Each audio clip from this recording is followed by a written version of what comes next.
Thank you very much, Rabbi Stein.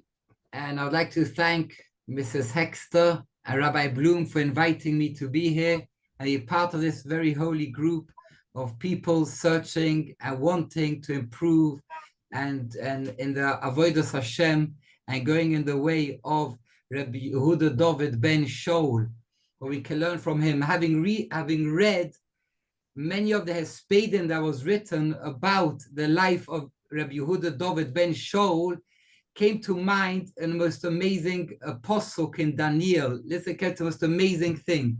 It says, Matzdikei horabim hareihem kakoichovim. That means not only tzadike, but matzdikei horabim. Yeah? Matzdikei horabim are people who influenced the community, people who influence a family. Then the apostle compares them to kakoichovim lo'olam voed. They shine on forever and ever. So I just want to repeat the apostle again. Matzdikei horabim hareihem kakoichovim lo'olam voed. The apostle in Daniel chapter 12, pasuk Gimel, right? Now, why are they compared to stars in the sky? I always wondered, why do we come to compare the tzaddikim like the stars of the night sky? So last year, I went on holiday with a family in a place after Modi'in. There's a place called Harasha. You may not have heard of it. After Modi'in, you travel past Neria, and then there's a mountain. You climb, you drive up the mountain. There's Harasha. There's two roads there in Harasha, right? Almost no street lights. So at night, I decided with my family, we're going to lie down, we're going to look at the sky, and like this, not like in the city, you know, the star, the light gets drowned out by the street light, right? So here, outside, on top of this mountain, I'll be able to look at the stars and really see the galaxies and the abundant amount of stars that there is in the sky. So I'm looking up and I see the stars of the night sky. Then somebody tells me an interesting thing, that the stars that we're looking at tonight, this evening, they may not necessarily still exist, because the star is the gases, right? It's burning of gases in the sky. But it takes years until the light that's emitted from the star to reach planet Earth. The most amazing thing. That means, for example, the star may be, let's say, 100 light years away. That means that the star that we are seeing tonight, the light of the star, really it was emitted 100 years ago. It's 100 years ago, only reached this evening. And the light that the star is emitting this evening will only be seen in 100 years' time, because that star is 100 light years away from planet Earth. The most amazing thing. So you can have, let's say, a star that's 1,000 light years away from planet Earth. So the light that emitted tonight will only be seen in 1,000 years' time. So what happens is that star could extinguish, right? But the light continues to travel on, and it can continue to go on for the next 1,000 years. They'll be seeing the light of that star that may have been extinguished already, that the gases were already burnt out. So that is, when I realized this, I realized the pshat in the posuk that we quoted earlier that said, people who influenced the community, who had influenced other people, right? And they encouraged them in their avodas Hashem. Even if they are nifter from the world, and now by the neshomas, by the kisei hakovod, but the light shines forth. The legacy lives on. The lesson that they taught people is still being learned. And it's like the star was never extinguished, because the lessons that we learned continues to be, that he taught continues to be learned on for all generations. L'oil mayad. And it's like this with all the Gedolei Yisrael. Most amazing thing. You have, let's say, Rashi, Rambam. And even so, Rashi and the Rambam still were nifter, but it's like they're alive. We're learning the Rashi, we're learning the Rambam, Abaye, the Rov, the Brisker Rov. We're learning all the Pirushim, because the light continues to shine, L'oilom voed, because that is the greatest suchos of Matzdikei Horabim. What is Matzdikei Horabim? Are people who had an influence on others, people who taught. They didn't just live for themselves, they lived for others, that even if they were nifta, like that star who may have been extinguished, but the light for thousands of years will continue to shine on for all generations to be learnt and taught. And this is the greatness where we are here this evening, Lilo Nishmas, Yehuda David Ben Shol, to be able to learn in his way. Like I heard from your son, from the son that he said, that you were saying how you learned from your father, to be able to use the chesed in every way that you can. It's the most amazing thing. And we should go in his ways of avodas Hashem in every way and influence others to be matzdikei horabim, which is the most amazing thing. It's a pasuk in Daniel Perek Yud Beis, pasuk Gimel, chapter 12, verse number 3. Now, today, since many of us have returned from shul, from davening in Kippur Cotton, Rosh Chodesh Elul. Every time I listen to the Kabbalah's Olmach or Shemaim of Chodesh Elul, that's it. You're on a whole different, we're now starting the 40 days, better from Rosh Chodesh, the 40 Yemei Rachamim of Teshuva and reflection and Avodas Hashem. So as the Hasidim, it's written in the Sifrei HaChasidus, that the hachana for the mitzvah, they even say is greater than the mitzvah, because when the hachana, means the preparation one does before the mitzvah, has the same importance as doing the actual mitzvah, because you're not just doing it as, all right, Elul, we're going on. No, we prepare ourselves to appreciate the times we are entering, because every time is so special, has a special influence. And by preparing ourselves, we'll be able to use it for its best, the special 40 days, which are Oimed Lefonenu Lerotzen. So as it's written, we know in Yiddishkeit, in Judaism, we know an important rule that all the times of the year are influenced by what happened in history. The times go around itself, doesn't go on and on. Every month comes back around. So for example, if let's say we had Pesach, which was the month of redemption, and the 15th day of Nisan, we were freed from slavery. So for all generations, we come back around that time, we have a hashpon influence of shichrur, of freedom, and celebrating freedom. Same too when it's Shavuot. Time of Kabbalah Satorah, we come back around, we have the influence of Kabbalah Satorah. It's mashpia on the zman, like we say in Hebrew. It has an influence on the time. Now, so Elul, let us go back to that first Elul that took place in the desert. Let us see the timeline, what happened then, and then we will appreciate every year coming back to that same point, that same time of Elul, what happened then. So we understand the Elul of the Midbar, we'll understand Elul of 2025 as well, because it just goes around. The time comes around to that same space, that same spot that we were many years ago, but that influence still stays. So what exactly happened? I'd like to share with you the timeline if it's possible. Now, we know we received the Torah on the 6th day of Sivan.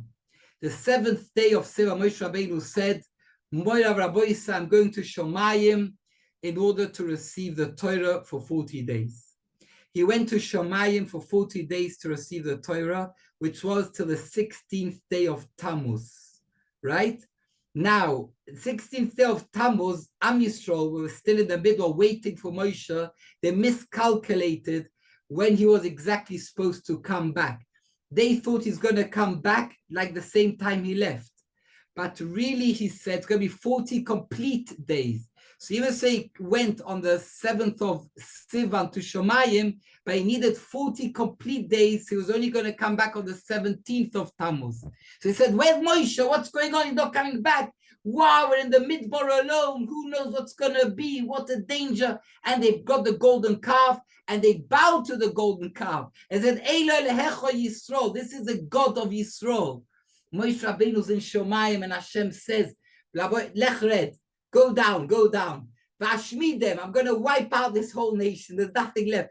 They're serving a golden calf. Moshe Rabbeinu comes on the 17th day of Tammuz, and he sees they're dancing, they're serving the golden calf. He breaks the luchos, okay? Moshe Rabbeinu on the 18th day of Tammuz goes back. Rashi says, I'm going according to Rashi in last week's parasha, he goes back to Shemayim, right, for an atonement for the Chet Egel and the Torah, which we lost because he broke the luchos. We lost the Torah. We did an Aveira of the Chet Egel. We're like back to zero, right? So he goes to 40 days from the 18th day of Tammuz till the 29th day of Elul, of Av, till the 29th day of Av, the 18th day of Tammuz to the 29th day of Av, Chof Tes Av. He comes down back and he says, Hashem said, you get the Torah back. You're going to get the Torah. You managed to achieve an atonement that we're going to now have the Torah.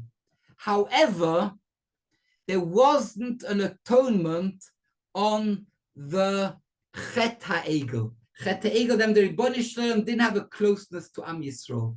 He wasn't prepared to build a Mishkan. He wasn't prepared to rest the Shechina amongst Am Yisrael. You can have the Torah, and like it says, Ki malachi etzavelo, the angel will accompany you in the midbar. There won't be the Ashras HaShechina. So Hashem then said, so Moshe Rabbeinu said, we're going to go back to Shemayim for 40 days. Rish Chodesh Elul till Yom Kippur. But to achieve atonement, I can't do it myself. You all have to join in tefillah. You all have to pray. You all have to do tzom. And they fasted then. They davened for 40 days. Am Yisrael davened for 4 days. They realized if we don't do a tshuva, Moshe Rabbeinu can't do it himself. Everyone has to do tshuva for himself. So they davened for 40 days. And then Rashi says, V'niskaper lahem b'simcha. On Yom Kippur, Hashem joyfully, a reconciliation on the Chet Egel on Yom Kippur.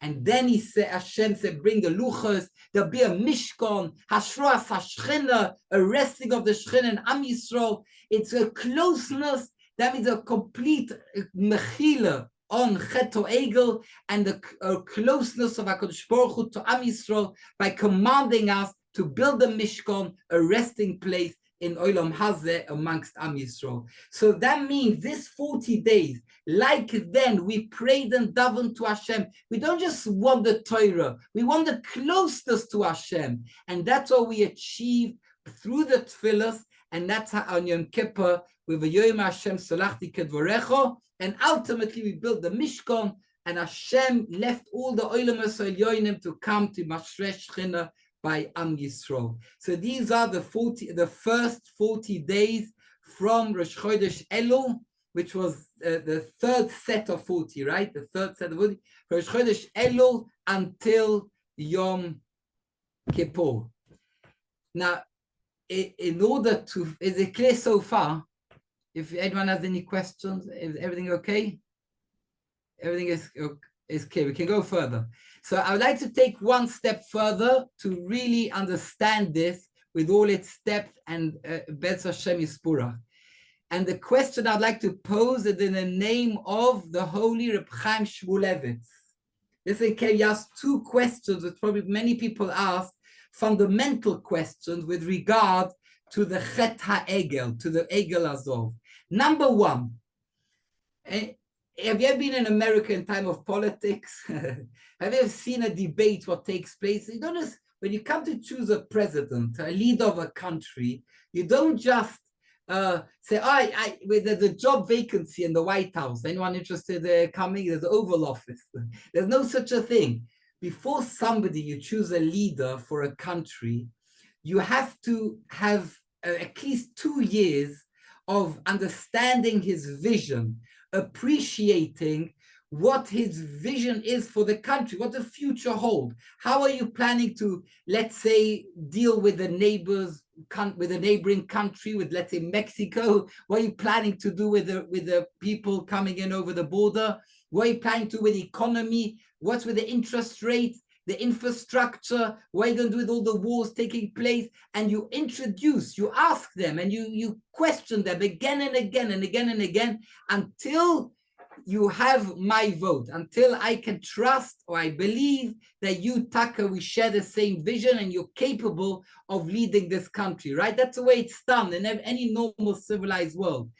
And the question is, also, Holy Reb Chaim Shmulevitz, that in the Egel Hazov, we have now over 1.5, 2 million people in a midbar, a desert. There's no food, no drinks, nothing. We don't have a country yet. 1 minute, already Elul Yisrael, within 6 hours you choose a leader. Test this Egel. Which country are you taking us to? How are you going to feed us? You have man, you have as well Be'er Shel Miriam. You have capabilities to be able to finance and to feed millions of people in a desert? To what country are you taking us to? Can you do Kriyat Yam Suf? Can you do Eser Makkah?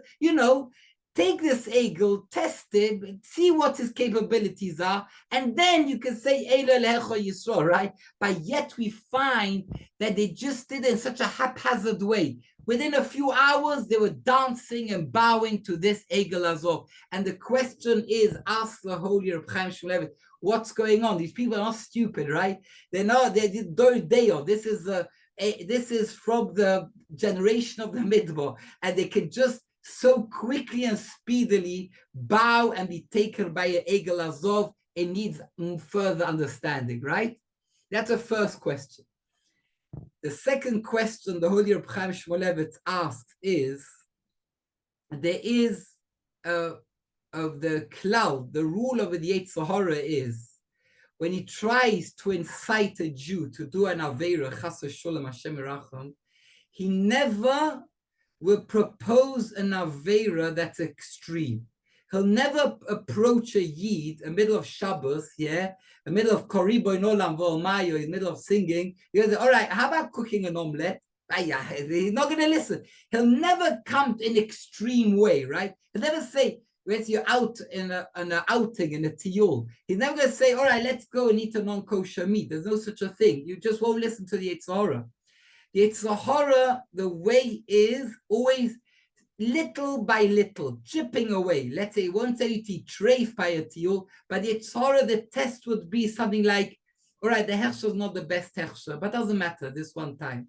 Or on Shabbos, he's not going to say to cook an omelette on Shabbos, chas v'shulam, but he'll say a question in Boira, you know what, yalla, it's Beseder, it's okay. And these little things, he goes little by little, and he knows the Yetzer Hara, by this way, he could slowly chip away at the Yiddishkeit of a Yid, right?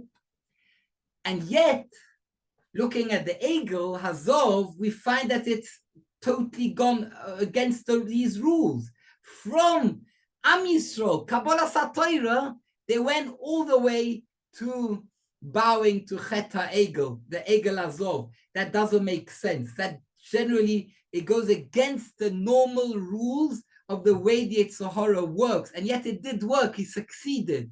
So the two questions are, number one, ask Reb Chaim Shmulevitz, how come in such a, so speedily to choose a leader, right? Where's your achrayus? Where's your responsibility for your community, for the millions of people? What's the capabilities of the Egel Azov? Test him, see, speak.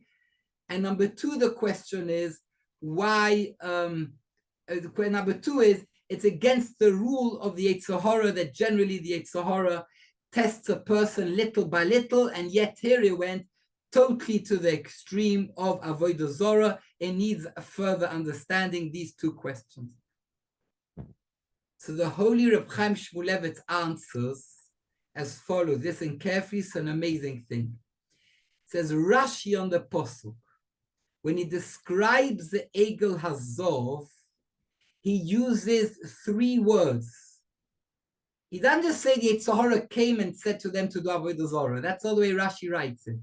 Rashi writes it in 3 words, the way the Yetzer Hara came and approached the Yidden at the time. He said, Bo lohem ha-soten. The Soten came, b'choshech afela ve'irbuvia, in darkness, in irbuvia in darkness, in confusion, and he caused such a confusion in the camp.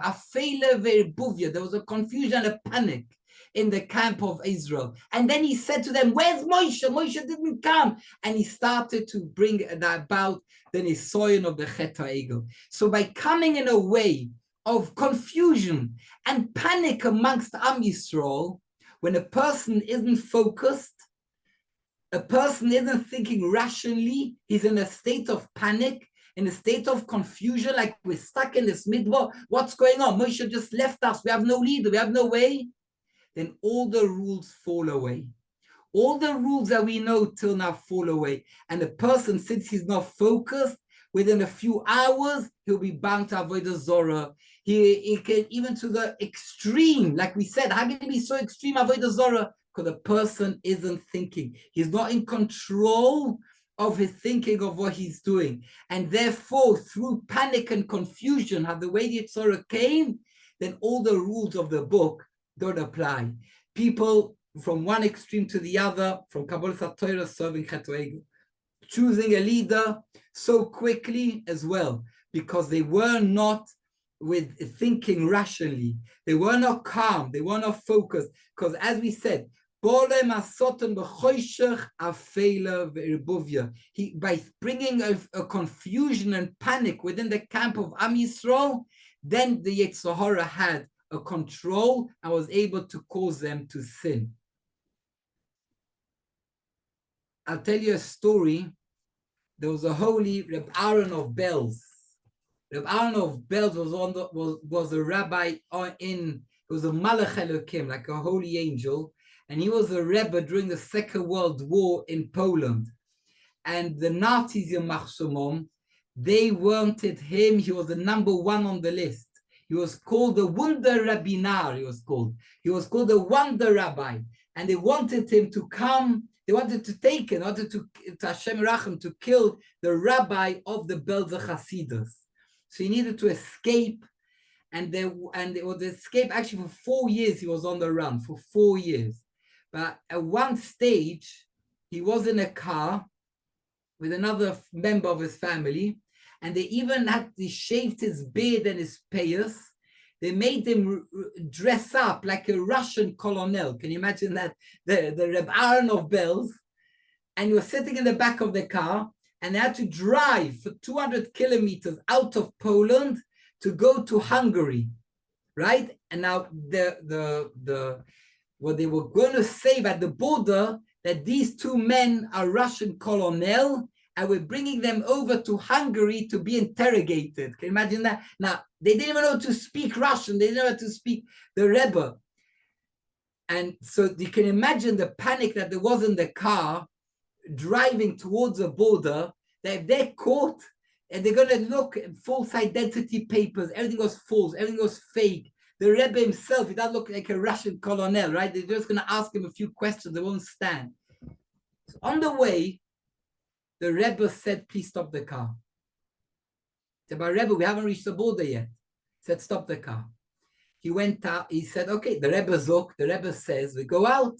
He left the car, and they saw the Rebbe sitting in the field with his head between his hands, like this. And they're sitting there waiting. They're looking around. And no Nazis, no nothing, no soldiers.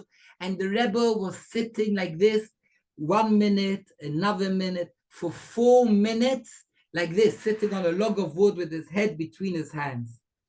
Then he came back in the car, said, let's continue. They drove on.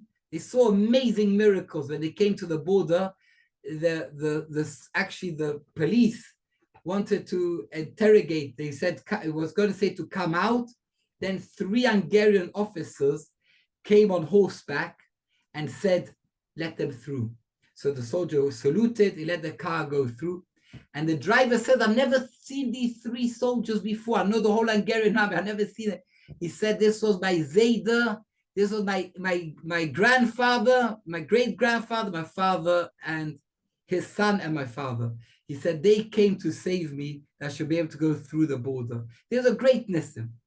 Now, when the Rebbe arrived in Tel Aviv many years later, he met this chusset. He said, do you remember we were on the journey and I stopped the car to sit outside. Said, yeah, I remember.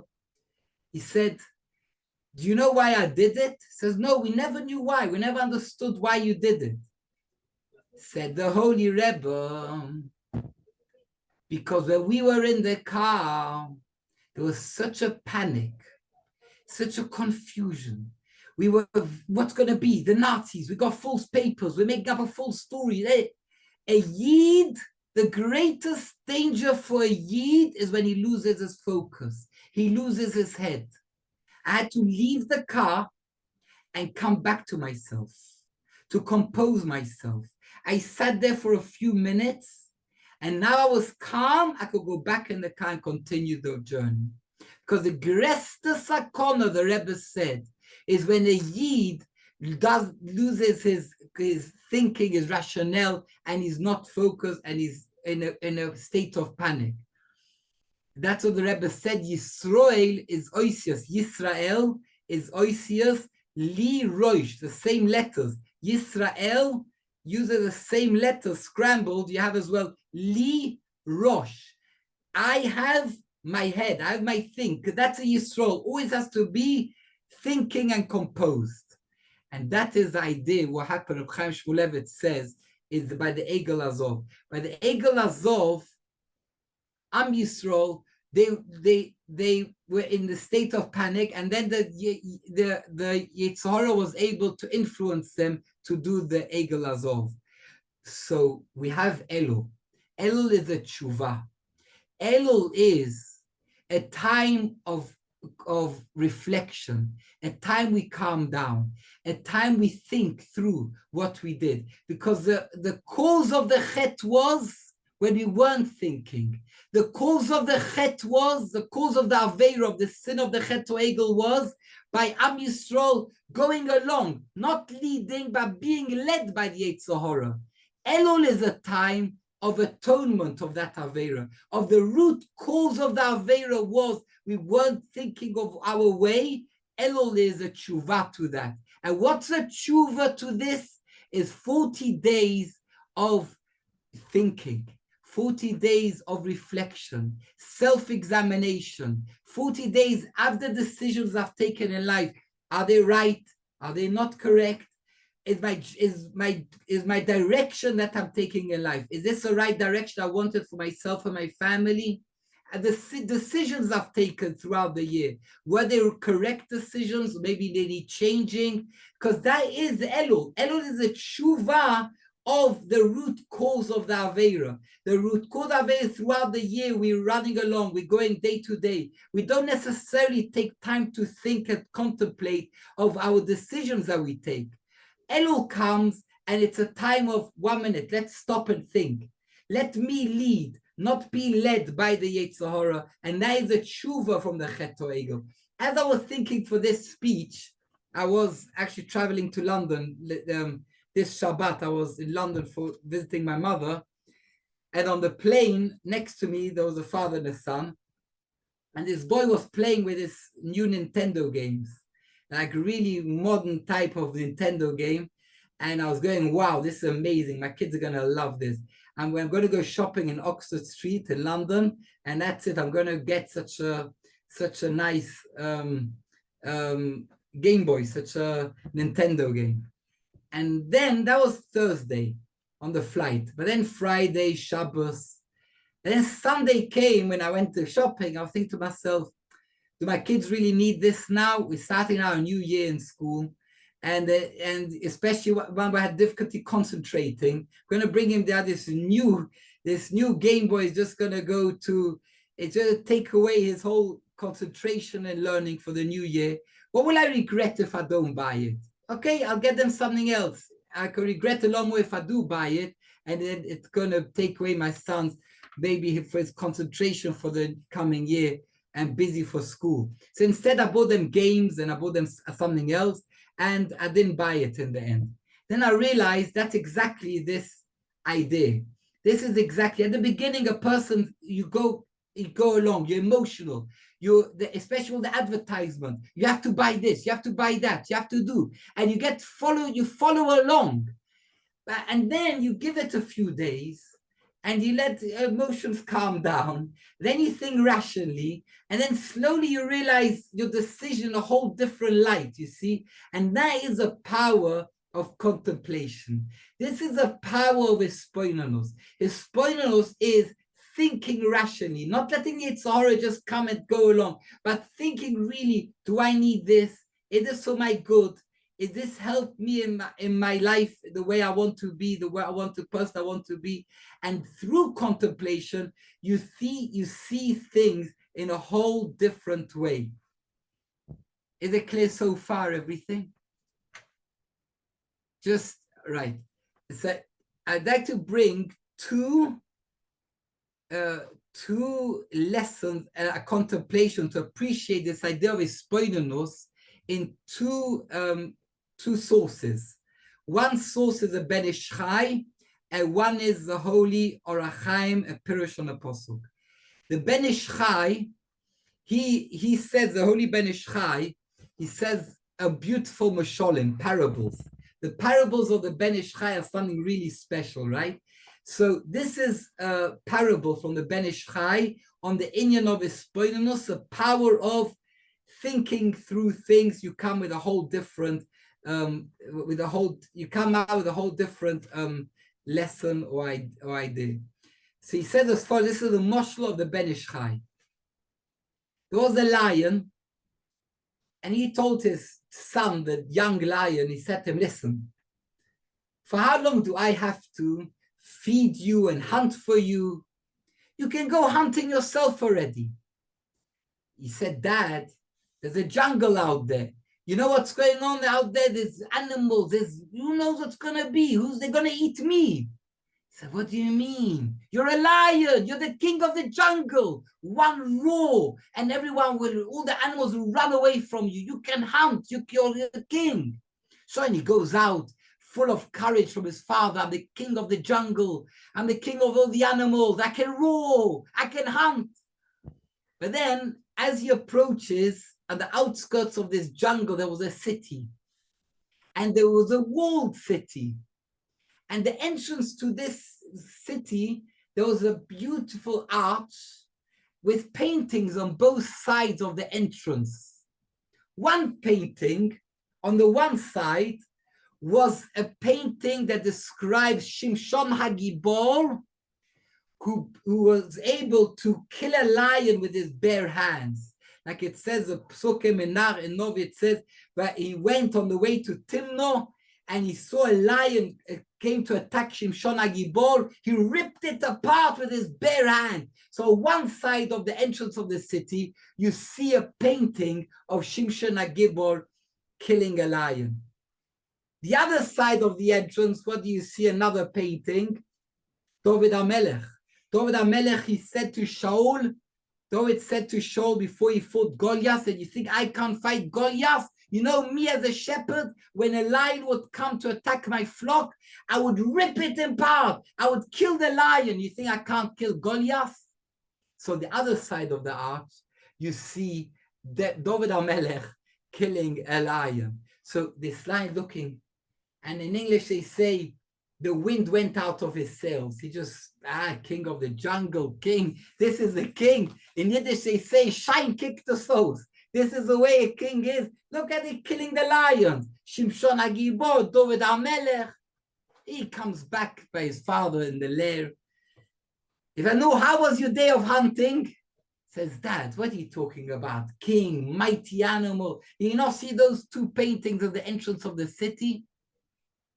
Said the father as follows. He said, my dear son, think this through. If it was easy to kill a lion like it is to swat a fly or to kill a goat or a sheep, you think they would have made a painting, Shimshon HaGibor killed a sheep? Who cares? That's nothing to be proud about. But because you're the fierce lion, because you're the most powerful animal of the jungle, Twice in all of their history, they were able to overcome a lion with a bear. Look how proud they are. Look at what they do. They even make a painting of the entrance of the city. That's how mighty we are, because only twice they were able to overcome a lion, and look how proud they are. This, said the Holy Ben Ish Chai, comes to teach us. Look at spoilus. When you think, you could have thought, you could have such discouragement by looking at these paintings, but then you think it through, you come with a whole different explanation. You come with a whole different lesson from these lessons. On the contrary, it's a makom of chizuk, and I can see things differently. And that is the power of Hispoilenos.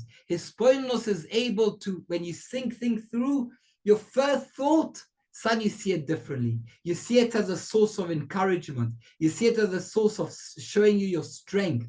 You see it as a source, well, you thought originally was something which was totally discouraging, you can see it differently. And that is a koach of Hispoilenos. Hispoilenos is to teach us, always wait a bit, always think it through, because what you thought originally may not necessarily have been correct, because you could have a totally different outcome, a totally different way of understanding what you just saw or your decisions you're making. So that was one, the mashal of the Ben Ish Chai. The second source I would like to share is from the psukim we learned last week in the parasha. It says an interesting thing, that when Am Yisrael would come to war, there wasn't just a physical warfare, there was as well a psychological warfare. You ever heard of psychological warfare? The Torah describes it. Psychological warfare, when you come against the enemy. And the Pasuk said as follows, if it's possible I quote, it says in Perek Tet, Pasuk, it is in, yes, in Perek Tes, Pashas Eikev, Perek Tes, Pasuk Yud Ches. Says this, no, I'm sorry, I got the wrong, no, I got it wrong. It's in Devarim, in last week's parasha, sorry. It's in Devarim in last week's parasha, goes as follows. When you approach war, and you will see there will be rechev, rechev, amrav. There will be an amount of horses. Horses in those days were like tanks, right? Like horses and an army much greater than you. So then, v'nigash haKohen v'diber el ha'am. The Kohen is called the Mashwach Melchoma. He will give a speech to encourage the soldiers. Now, what does he say?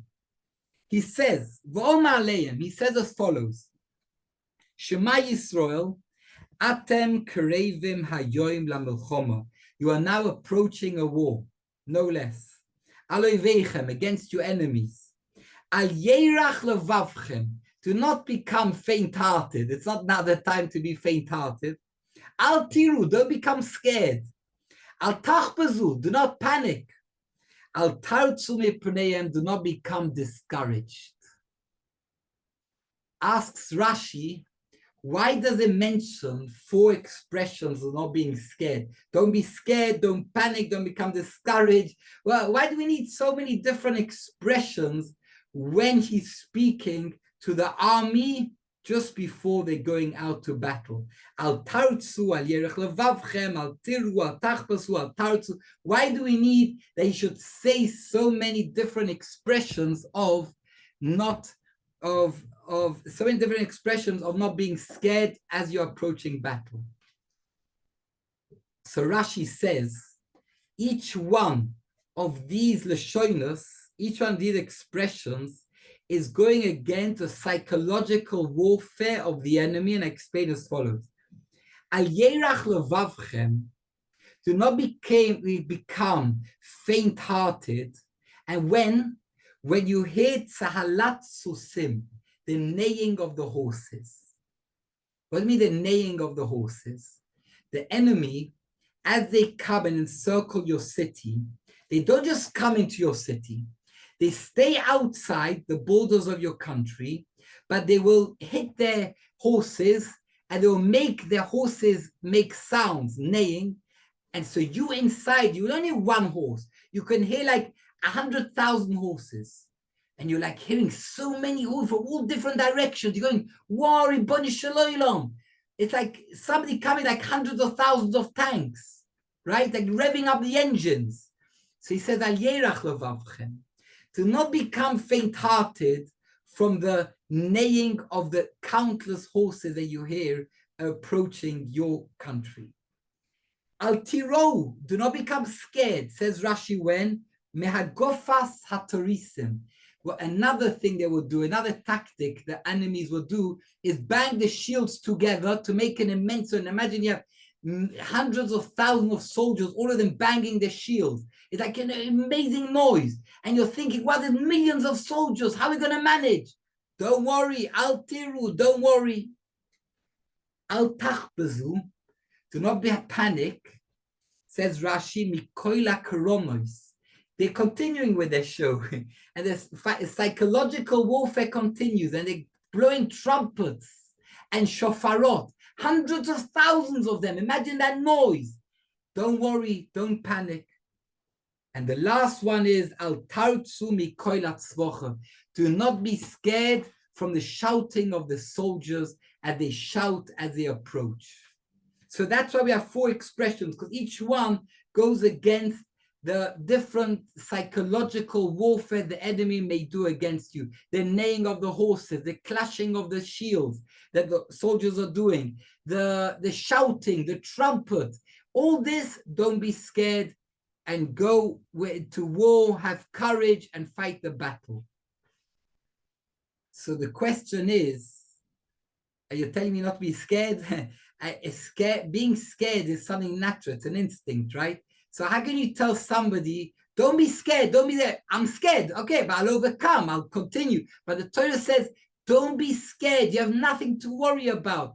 And the question is, how can I just not be scared when you hear millions of soldiers coming? It's an instinct. So I once heard from the holy Reb Sholem Shevadron, Zecher Tzadik Levrocha, Shevadron, Reb Sholem Shevadron, he says the most amazing, and this brings us to understand Yespoinunos. Let's think a minute. If the enemies were so powerful, they had such a huge amount of soldiers and horses, right? Arm power, manpower, right? Why are they standing outside doing this spiel, doing this show outside? If you're so powerful, just come in and conquer the country. Why are you standing outside, clashing shields, making your horses, neighing the horses? Come and conquer the country if you're that powerful. The answer is, he knows that really you are more powerful than him. He's trying to intimidate you. He's trying to scare you because he's more scared of you than you are of him. That is the idea of Ispoinunos. And it may sound to you so scary, but think a bit. When you think it through, you realize, I am really powerful. I really can overcome this enemy. Because if they were really so powerful, they won't be making this spiel around before they come to conquer their country. So listen to this amazing thing. The holy Reb Orach Chaim says, with this I've got to finish the Orach Chaim. He said as follows. He says this pasuk, Kiseitze la milchoma, is really speaking, la milchoma means the war. The war is milchemes hayetzer. Is the war, the battle everyone has, the struggles against the Yetzer Hara. Kiseitze la milchoma. And he will scare you, like the enemy does. Yetzer Hara uses a lot of psychological warfare. Wow. You're going to be seeing it throughout. You want to be mitchazek on Torah, you're going to go let a shiur, and suddenly he says, how are you going to join a shiur Torah? You're going to close the office. Who do you know what's going to be? How many customers you're going to lose? How are you going to close a shop on Shabbat? How are you going to do tzniot? What they're going to say? What they're going to do? And he scares you.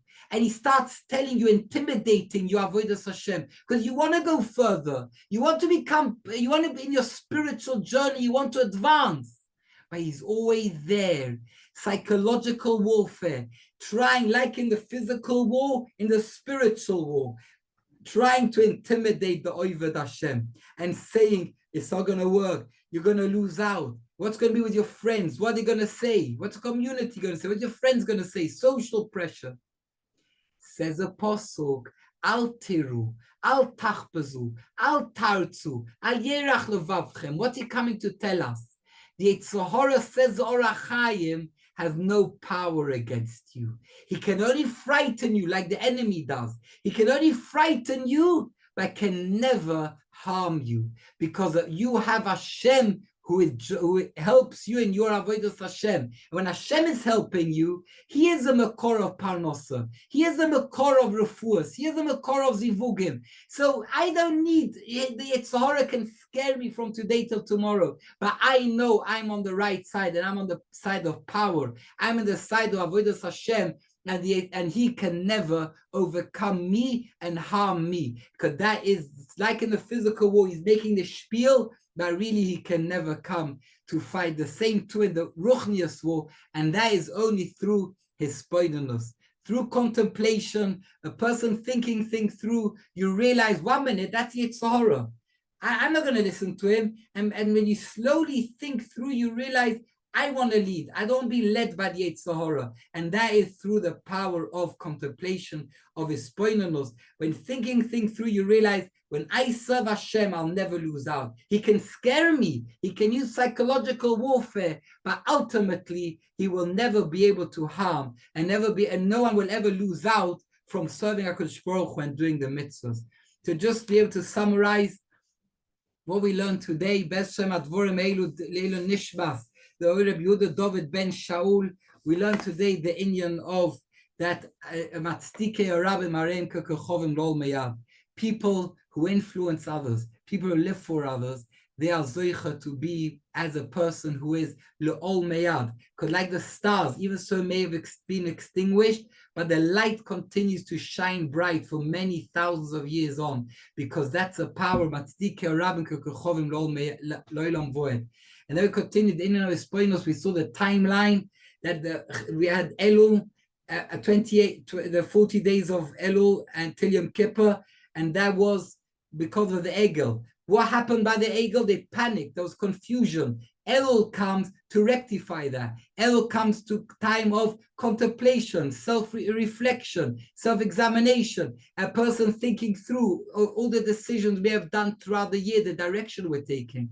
And then we brought the story of the Belzer Rebbe, how even in a time of war, he couldn't stay in the car with such panic and confusion in the car. He went out to calm down and come back to himself. And then we continue with two different sources. The inyan of his spoinos, one through the moshel of the Ben Ish Chai with the lion that you see things differently. You see, on the contrary, look how powerful you are. And the other source was from the Orach Chaim, that the avodas Hashem is really like the physical war. There's a psychological battle. The same too, there's a psychological battle against Yetzer Hara. Always we should know, never fear the Yetzer Hara. We can always overcome the Yetzer Hara, because we are more powerful than him. We are always able to be more powerful. May we deserve to go further in our avodas Hashem. And I thank you very much for inviting me. Thank you, Mrs. Hexter. Thank you, Rabbi Bloom. They should be a Meilitz Yosef for all the family and friends, and everyone, Befrat going in his way and doing the avodas Hashem, the mitzvahs, the Meilitz Yosef to the whole family and to all the friends. And thank you very much for letting me be part of this amazing Chavurosa Kadishosa, this whole group, Chaburai Kadisha group that come together with one thing, is to improve avodas Hashem and go further. We'll be zocher not to get, and we've all zocher shana toiva mesuka.